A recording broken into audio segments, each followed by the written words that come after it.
Abhinav phone എടുത്ത് ഒരിക്കൽ കൂടി വിക്രമനെ വിളിച്ചു. എന്താ മോനെ? വിക്രം ചോദിച്ചു. അങ്കിൾ, ഞാൻ ബൽറാം സാറിനെ നേരിട്ട് കാണുന്ന നിർബന്ധമാണ്. എനിക്ക് ഇത്രയും വലിയ ആളുകളെ ഡീൽ ചെയ്തുള്ള പരിചയമില്ല. അഭിനവ് പറഞ്ഞു. മോനെ, ബൽറാം സാറല്ല, ബൽറാം, അങ്ങനെ വേണം വിളിക്കാൻ. നീ ഇപ്പൊ വെറും അഭിനവല്ല, യു ആർ അവർ ടൈഗർ. നിന്നെ എല്ലാവരും ബഹുമാനിക്കേണ്ടത്. So be brave. നമുക്ക് വൈകുന്നേരം കാണാം. ഇത്രയും പറഞ്ഞ് വിക്രം ഫോൺ കട്ട് ചെയ്തു. വിക്രമന്റെ വാക്കുകൾ കേട്ടപ്പോൾ അഭിനവന്റെ ആത്മവിശ്വാസം വർദ്ധിച്ചു. അവൻ നേരെ തന്റെ വീട്ടിലേക്ക് തിരിച്ചു. വീട്ടിലെത്തിയതും അവൻ ഒരു പിസ്സ ഓർഡർ ചെയ്ത് നേരെ കിടക്കയിലേക്ക് വീണു. ഈ മുറിയിൽ അത്രയും സമാധാനത്തോടെ ഇതിനു മുമ്പ് അവൻ കിടന്നിട്ടില്ലെന്ന് അവന് തോന്നി. ജീവിതം ഇതുവരെ ഒരു ചോദ്യചിഹ്നമായി നിൽക്കുകയായിരുന്നു. ഇതുപോലെ എന്തെങ്കിലും കഴിക്കണമെങ്കിൽ വൈകുന്നേരം വരെ പണിയെടുക്കണമായിരുന്നു. സമാധാനമില്ലാത്ത നാളുകൾ അവസാനിച്ചു എന്ന് അഭിനവ് കരുതി. പക്ഷേ ടൈഗറിനെ തേടി വരാൻ പോകുന്ന അപകടങ്ങൾ എന്തൊക്കെയാണെന്ന് അവൻ അറിയില്ലായിരുന്നു. Sir, delivery. അല്പനേരം ചിന്തിച്ചു കിടന്നപ്പോഴാണ് പുറത്തുനിന്നും ഒരു ചെറുപ്പക്കാരന്റെ ശബ്ദം കേട്ടത്. അവൻ പുറത്തേക്ക് വന്നു. ഒറ്റ നോട്ടത്തിൽ തന്നെ ആ ഡെലിവറി ബോയ് ഒരു സ്റ്റുഡന്റ് ആണെന്ന് അവന് മനസ്സിലായി. അഭി തന്നെയാണ് അയാളിൽ കണ്ടത്. പുഞ്ചിരിയോടെ അവൻ പണം കൊടുത്ത് ആ പിസ്സ വാങ്ങി. സാറേ, 500 രൂപയാ ബില്ല്. ഇത് കൂടുതലുണ്ടല്ലോ, ഡെലിവറി ബോയ് പറഞ്ഞു. അവൻ ബാക്കി അഭിനവന്റെ നേരെ നീട്ടി. വെച്ചോടാ, എന്റെ ഒരു സന്തോഷത്തിനാന്ന് വിചാരിച്ചാൽ മതി, അഭിനവ് പറഞ്ഞു. ആദ്യമായിട്ടാണ് ഒരു കസ്റ്റമർ സ്വന്തം കൂട്ടുകാരനെ പോലെ പെരുമാറുന്നതെന്ന് ആ ഡെലിവറി ബോയ് ഓർത്തു. താങ്ക് യു സാർ, ദിവസം മുഴുവൻ ഓടിയാലാ ഇത്രയൊക്കെ പൈസ കിട്ടുന്നത്, അവൻ പറഞ്ഞു. നീ വല്ലതും കഴിച്ചോ? ഇല്ലേ, നമുക്ക് ഷെയർ ചെയ്യാം. അവന്റെ അവസ്ഥ ശരിക്കും അറിയാവുന്നത് കൊണ്ട് തന്നെയാണ് അബി അങ്ങനെ ചോദിച്ചത്. വേണ്ട സാർ, എനിക്ക് വേറൊരു ഓർഡർ കൂടിയുണ്ട് എന്ന് നന്ദിപൂർവ്വം പറഞ്ഞ ശേഷം ഡെലിവറി ബോയ് ഇറങ്ങി. അഭിനവ് വൈഷ്ണവിയെ പറ്റി ഓർത്തു. ഈ ചെറിയ വീട്ടിലേക്ക് അവിടെ കൊണ്ടുവരാൻ പറ്റില്ല എന്ന് തോന്നിയത് കൊണ്ടാണ് അത്യാവശ്യം സൗകര്യമുള്ള മറ്റൊരു വാടക വീട് അവൻ അന്വേഷിച്ചത്. അഡ്വാൻസ് കൊടുക്കാനുള്ള പണം ഉണ്ടാക്കാൻ വേണ്ടി ഒരുപാട് അലഞ്ഞു. എല്ലാ ആഗ്രഹങ്ങളും ഉള്ളിലൊതുക്കി കിട്ടുന്ന ഓരോ രൂപയും ഉറും പരിമണി ശേഖരിക്കുന്നത് പോലെ അവൻ കൂട്ടിവെച്ചു. എന്നിട്ടോ പണം കണ്ടപ്പോ അവൾ വേറൊരുത്തിന്റെ പിന്നാലെ പോയി. അഭിനവന് വല്ലാത്ത വിഷമം തോന്നി. അർഹതയില്ലാത്ത ആർക്കു വേണ്ടിയും ഇനി തന്റെ ജീവിതം വേസ്റ്റ് ആക്കില്ല എന്നവൻ തീരുമാനിച്ചു. വീട്ടിലേക്ക് വരുന്ന വഴിയിൽ വൈകുന്നേരത്തെ മീറ്റിംഗിന് പോകാനായി ഒരു ഗ്രേ കളർ ഷർട്ടും ബ്ലാക്ക് പാന്റും അവൻ വാങ്ങി വെച്ചിരുന്നു. വൈകിട്ട് വിക്രം പറഞ്ഞ സമയത്ത് തന്നെ അവൻ ആ ലൊക്കേഷനിലെത്തി. ഹോട്ടൽ സഫയർ പുറത്തുനിന്ന് കണ്ടതും അഭിനവ് ആകെ അത്ഭുതപ്പെട്ടു. ഇത്രയും വലിയൊരു ഹോട്ടൽ അടുത്തുനിന്ന് കാണാൻ പോലുമുള്ള അർഹത അവൻ ഇതുവരെ ഇല്ലായിരുന്നു. അഭിനവ് ഒരു ദീർഘശ്വാസം എടുത്തുകൊണ്ട് ഹോട്ടലിനുള്ളിലേക്ക് കടന്നു. അവൻ അകത്തേക്ക് കടന്നതും പുറകിൽ നിന്നൊരു ശബ്ദം കേട്ടു. ഒരു സെക്യൂരിറ്റി ഓഫീസർ അവന്റെ നേരെ ഓടി വരുന്നത് അവൻ കണ്ടു. എങ്ങോട്ടാണോ ഈ തള്ളിക്കയറി പോകുന്നത്? സെക്യൂരിറ്റി ഓഫീസർ ദേഷ്യത്തോടെ ചോദിച്ചു. ചേട്ടാ, എനിക്കിവിടെ ഒരു മീറ്റിംഗ് ഉണ്ട്, അഭിനവ് മറുപടി പറഞ്ഞു. അത് കേട്ടതും അവനെ അടിമുടി ഒന്ന് നോക്കിയിട്ട് സെക്യൂരിറ്റി ഓഫീസർ ഉറക്കെ ചിരിച്ചു. മീറ്റിംഗോ? നിനക്കോ? ഈ വേഷത്തിലാണോ മീറ്റിംഗ്? മോനെ, തമാശ കളിക്കാതെ പോ, അകത്തേക്കൊന്നും പോകാൻ പറ്റില്ല, അയാൾ പറഞ്ഞു. ഈ വേഷത്തിന് എന്താ ചേട്ടാ പ്രശ്നം? എന്റെ ഗസ്റ്റ് അകത്ത് വെയിറ്റ് ചെയ്യുന്നുണ്ടാവും, നിങ്ങൾ സമയം വെറുതെ കളയല്ലേ, അഭിനവ് പരിഭ്രമത്തോടെ സെക്യൂരിറ്റി ഓഫീസറോട് പറഞ്ഞു. എന്നാൽ അവനെ കണ്ടിട്ട് അത്തരമൊരു ഹോട്ടലിൽ ഒരു ബിസിനസ് മീറ്റിന് വന്നയാളെ പോലെ അയാൾക്ക് തോന്നിയില്ല. വലിയ വലിയ ബിസിനസ്സുകാർ മാത്രമാണ് അത്രയും വലിയ ഹോട്ടലിൽ ഡിസ്കഷൻ നടത്താറുള്ളത്. എല്ലാവർക്കും ബ്രാൻഡഡ് സൂട്ടും മറ്റും ഒക്കെ ഉണ്ടാകും. നോക്ക്, നിന്നെ പോലുള്ളവരെ എനിക്ക് നന്നായിട്ട് അറിയാം. ഇതുപോലെയുള്ള സ്ഥലങ്ങളിൽ വലിഞ്ഞു കയറി വന്ന് പ്രശ്നങ്ങൾ ഉണ്ടാക്കലല്ലേ നിന്റെയൊക്കെ ഹോബി. അതെന്തായാലും ഇവിടെ നടക്കില്ല, മര്യാദയ്ക്ക് പോകാൻ നോക്ക്, സെക്യൂരിറ്റി ഓഫീസർ പറഞ്ഞു. ചേട്ടാ, ഞാനൊന്ന് പറഞ്ഞോട്ടെ, എന്റെ പേര് ഇവിടുത്തെ ഗസ്റ്റ് ലിസ്റ്റ് കാണും, നിങ്ങൾ അതൊന്ന് നോക്ക്. വേഷം നോക്കിയാണോ നിങ്ങൾ ആളെ ഇളക്കുന്നത്? അഭിനവ് ചോദിച്ചു. എടാ കൊച്ചിനെ, തോന്നും പോലെ കയറി ഇറങ്ങാൻ ഈ ഹോട്ടലിൽ നിന്റെ അച്ഛന്റെ വകയൊന്നും അല്ല, വെറുതെ അടി മേടിക്കാതെ പോ, സെക്യൂരിറ്റി ഓഫീസർ പറഞ്ഞു. അവിടെ വെച്ചൊരു പ്രശ്നം ഉണ്ടാക്കി ആളുകളുടെ ശ്രദ്ധ അവിടേക്ക് തിരിക്കാൻ അബി ആഗ്രഹിച്ചില്ല. അബി ഉടനെ തന്നെ ഫോൺ എടുത്ത് വിക്രമിനെ വിളിച്ചു. ആ മോനെ, നീ എവിടെ എത്തി? വിക്രം ചോദിച്ചു. അങ്കിൾ, ഞാൻ ഈ ഹോട്ടലിന് മുന്നിലുണ്ട്, നമ്മുടെ റൂം നമ്പർ എത്രയെന്നും പറ, ഞാൻ അങ്ങോട്ട് വരാം, അഭിനവ് പറഞ്ഞു. അത് കേട്ടപ്പോൾ വിക്രം ഒന്ന് ചിരിച്ചു. മോനെ, ഈ ഹോട്ടൽ തന്നെ നമ്മുടെയാ, ഇവിടെ നമുക്ക് ബുക്ക് ചെയ്യേണ്ട ആവശ്യമൊന്നുമില്ല. നീ റിസപ്ഷനിൽ ചെന്ന് ഏതെങ്കിലും ഒരു സ്യൂട്ട് റൂമിന്റെ കീ എടുത്ത് അവിടെ പോയി വെയിറ്റ് ചെയ്യ, ഞാൻ അങ്ങോട്ട് വന്നോളാം, വിക്രം പറഞ്ഞു. അങ്കിളെ, ചെറിയൊരു പ്രശ്നമുണ്ട്, എനിക്ക് അകത്തേക്ക് ഇതുവരെ കയറാൻ പറ്റിയിട്ടില്ല. ഇവിടുത്തെ സെക്യൂരിറ്റി എന്നെ പോലുള്ളവരെ അകത്ത് കയറ്റില്ലെന്നാ പറയുന്നത്, അഭിനവ് ഒരു അല്പം മടിയോടെ പറഞ്ഞു. ഇത് കേട്ടതും വിക്രമിന്റെ ശബ്ദം കനത്തു. ഏത് സെക്യൂരിറ്റി അങ്ങനെ പറഞ്ഞത്? ഒരു 10 മിനിറ്റ്, ഞാൻ ദാ വരുന്നു, അവന്റെ കാര്യം ഞാൻ നോക്കിക്കോളാം, വിക്രം പറഞ്ഞു. അഭിനവ് ഫോണിൽ സംസാരിക്കുന്നത് ആ സെക്യൂരിറ്റി ഓഫീസർ കേൾക്കുന്നുണ്ടായിരുന്നു. മനഃപൂർവ്വം അവൻ നടത്തിയൊരു നാടകമാണതെന്നായിരുന്നു അയാൾ വിചാരിച്ചത്. എന്തോ നാടായത്? നീ വേഷം കെട്ടിറക്കുവാണോ? നീ ഫോൺ ചെയ്യുന്നതായിട്ട് അഭിനയിച്ചാ കണ്ട് പേടിച്ച് നിന്നെ ഞാൻ അകത്തേക്ക് വിടുമെന്ന് വിചാരിച്ചോ? നമ്പർ ഇറക്കാൻ നിൽക്കാതെ നീ സ്ഥലം വിട്, സെക്യൂരിറ്റി ഓഫീസർ പറഞ്ഞു. അയാൾ അഭിനവനെ അവിടെ നിന്നും തള്ളി പുറത്തേക്കിറക്കി. അപ്പോഴാണ് അവരുടെ പുറകിൽ നിന്നൊരു ശബ്ദം കേട്ടത്. വൈഷ്ണവി, നിന്റെ എക്സ് അവിടെ വന്ന് നിൽക്കുന്നു. ശബ്ദം കേട്ട് അഭിനവ് തിരിഞ്ഞു നോക്കി. അത് വൈഷ്ണവിയും ദേവനുമായിരുന്നു. ദേവൻ, പ്ലീസ്, ഞാൻ പറഞ്ഞിട്ടില്ലേ അവൻ എന്റെ എക്സ് ഒന്നുമല്ല. ഇതുപോലെ കാൽക്കാശിന് ഗതിയില്ലാത്തവരെ ബോയ് ഫ്രണ്ട് ആക്കേണ്ട ഗതികേടൊന്നും എനിക്കില്ല. വൈഷ്ണവി ചൊടിച്ചുകൊണ്ട് പറഞ്ഞു. അവൾ പറഞ്ഞത് അഭിനവ് കേട്ടു. അവൻ വൈഷ്ണവിയെ നോക്കി പുച്ഛത്തോടെ ഒന്ന് ചിരിച്ചു. കാൽക്കാശിന് ഗതിയില്ലാത്തവരെ നീ ബോയ് ഫ്രണ്ട് ആക്കില്ലല്ലേ വൈഷ്ണവി? എന്നാൽ ഈ കാൽക്കാശിന് ഗതിയില്ലാത്തവൻ നിനക്കൊരു ഉപദേശം തരാം.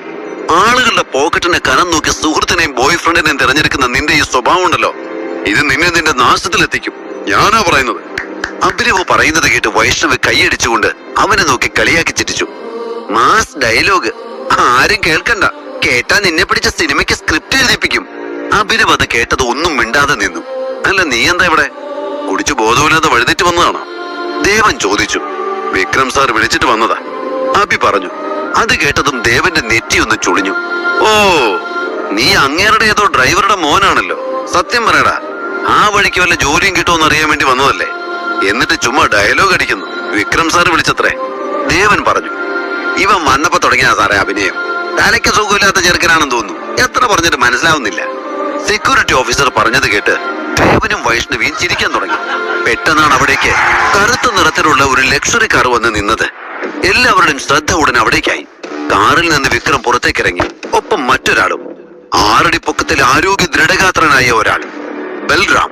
പ്രശസ്തമായൊരു ടെക്സ്റ്റൈൽസ് കമ്പനി ഓണറും MK ഗ്രൂപ്പിന്റെ ശക്തമായ ഒരു തൂണുമാണ് അയാൾ. ഫോട്ടോയിൽ കാണുന്നതിനേക്കാൾ എടുപ്പ് അയാളെ നേരിട്ട് കാണുമ്പോൾ ഉണ്ടെന്ന് അഭിനവിന് തോന്നി. എന്താ ഇവിടെ ഒരു ബഹളം? വിക്രം അവരുടെ അരികിലേക്ക് വന്ന് സെക്യൂരിറ്റി ഓഫീസറോട് ചോദിച്ചു. ഇതേ സമയം ബൽറാം കാറിനടുത്ത് നിന്ന് ഫോണിൽ സംസാരിക്കുമായിരുന്നു. സോറി സാർ, ഈ നിൽക്കുന്നവൻ അവിടെ പ്രശ്നം ഉണ്ടാക്കുന്നത്. അവന്റെ കോലം കണ്ടില്ലേ? അകത്ത് കയറണമെന്നും പറഞ്ഞായിരുന്നു സാർ ബഹളം. പക്ഷെ ഞാൻ സമ്മതിച്ചില്ല. ഇവൻ ഏതോ ഫ്രോഡാണ് സാറേ. സെക്യൂരിറ്റി ഓഫീസർ പറഞ്ഞു. എന്താണോ താൻ പറഞ്ഞത്? ഇവൻ ഫ്രോഡാണെന്നോ? എന്റെ ഗസ്റ്റിനോട് ഇങ്ങനെ പെരുമാറാൻ തനിക്ക് എങ്ങനെ ധൈര്യം വന്നു? ഇനി തന്നെ ഈ ഹോട്ടലിന്റെ പരിസരത്ത് പോലും കാണരുത്. കിട്ടാനുള്ളത് എന്തൊക്കെയാണെന്ന് വെച്ചാൽ വാങ്ങിച്ചിട്ട് പൊക്കോടെ ഇവിടുന്ന്. വിക്രമിന്റെ ഭാവം മാറ്റം കണ്ട് സെക്യൂരിറ്റി ഓഫീസർ ഭയന്നു. അവിടെ നിന്ന് വൈഷ്ണവിയും ദേവന്റെ അവസ്ഥയും അതുതന്നെയായിരുന്നു. ഇനിയും ഇവിടെ നിന്നാൽ പ്രശ്നമാകുമെന്ന് ഭയന്ന് ദേവൻ വൈഷ്ണവിയും കൊണ്ട് അവിടെ നിന്ന് ഓടി. വൈഷ്ണവിയുടെ കണ്ണുകളിലെ ഭാവം കണ്ട് അഭിനവ് പുച്ഛത്തോടെ ചിരിച്ചു. സോറി ടൈഗർ, ആ ഇഡിയറ്റിന് വേണ്ടി ഞാൻ മാപ്പ് ചോദിക്കുന്നു, വിക്രം പറഞ്ഞു. അതിന്റെ ആവശ്യമൊന്നുമില്ലെങ്കിൽ അയാൾക്കൊരു തെറ്റുപറ്റിയതല്ലേ. ഇതുപോലുള്ള എത്രയോ ആളുകളെ ഞാൻ ദിവസവും കാണുന്നതാ. എനിക്കിതൊന്നും ഒരു വിഷയമല്ല. അയാളെ ട്രെയിനിങ് സെന്ററിലേക്ക് തിരിച്ചുവിട്ടാ മതി. കസ്റ്റമേഴ്സിനോട് എങ്ങനെ പെരുമാറണമെന്ന് ഒന്നുകൂടെ പഠിച്ചിട്ട് വരട്ടെ. അഭിനവ് പറഞ്ഞത് കേട്ട് വിക്രം ചിരിച്ചു. അഭി ആ സെക്യൂരിറ്റിയുടെ അടുത്തേക്ക് ചെന്നു. താനെന്താ പറഞ്ഞേ? ഈ ഹോട്ടൽ എന്റെ അച്ഛന്റെ വകയാണെന്ന്. എന്നാ കേട്ടോ, ഈ ഹോട്ടൽ എന്റെ അച്ഛന്റെ വക തന്നെയാ. വേഷം നോക്കിയല്ല ആളുകൾ അളക്കേണ്ടത്. ഇത് ഓർത്തു വെച്ചോ. അവൻ പറഞ്ഞത് കേട്ട് അയാൾ ഭയന്നുപോയി. അയാൾക്ക് അപ്പോഴും അവൻ ആരാണെന്ന് മനസ്സിലായില്ല. തന്റെ മുന്നിൽ നിൽക്കുന്ന പയ്യൻ വിക്രം സാറിന്റെ സുഹൃത്തായത് എങ്ങനെയെന്നോർത്ത് അയാൾ അത്ഭുതപ്പെട്ടു. വിക്രം അഭിനവിനെ തന്നോടൊപ്പം അകത്തേക്ക് കൂട്ടി. അവരുടെ പുറകെ ബൽറാമും ഉണ്ടായിരുന്നു.